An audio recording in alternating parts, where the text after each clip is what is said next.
Now, Secretary of State Rex Tillerson initially declined to comment, but Elaine later in the afternoon issued a statement that was devoid of domestic politics, which said, quote, Russia and Iran bear great moral responsibility for these deaths. Well, Margaret, President Trump blames the Obama administration. I'm curious, what is the Trump administration's policy in regards to the Syrian government and President Assad? Is there a stated Syria policy? There isn't a developed Syria policy. It's being worked on right now. What we have are some words issued by Rex Tillerson, the Secretary of State, and the UN ambassador. And what we know is while the rhetoric is very different than the Obama administration, more or less the policy remains the same. That is, the Trump administration has dropped the pretense of calling for Assad to step down. That was something that President Obama had called for, but did nothing to actually make happen.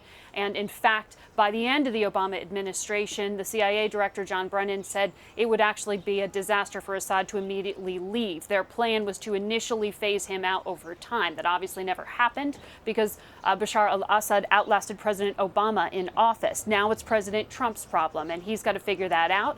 What they've said is that they are not going to force regime change, but they don't stand by the actions of the dictator Bashar al-Assad, who they clearly say was violating humanitarian law and international law by carrying out these attacks on his own people. So short of rhetoric, we haven't seen action. We don't know what's next. But what we do know is that both Donald Trump and Barack Obama have been very hesitant to dedicate U.S. boots on the ground or real U.S. military assets to stopping the slaughter in Syria. Margaret, I want to ask you about your reporting that the White House is facing criticism for its response to the attack.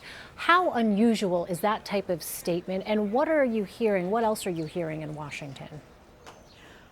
Well, Elaine, you'd like to think that there are some things above politics in Washington, and certainly images of small children dying in front of a camera, foaming at the mouth, might be one of those occasions where you don't hear about politics. And that is what was so shocking to so many national security officials, to diplomats, to U.S. officials, even those within the current administration, when they saw this statement, saying this was an opportunity for President Trump to say what he stands for, not just what he is against in terms of his predecessor. He could have stood up and said something more in terms of this is what we will do to uphold it.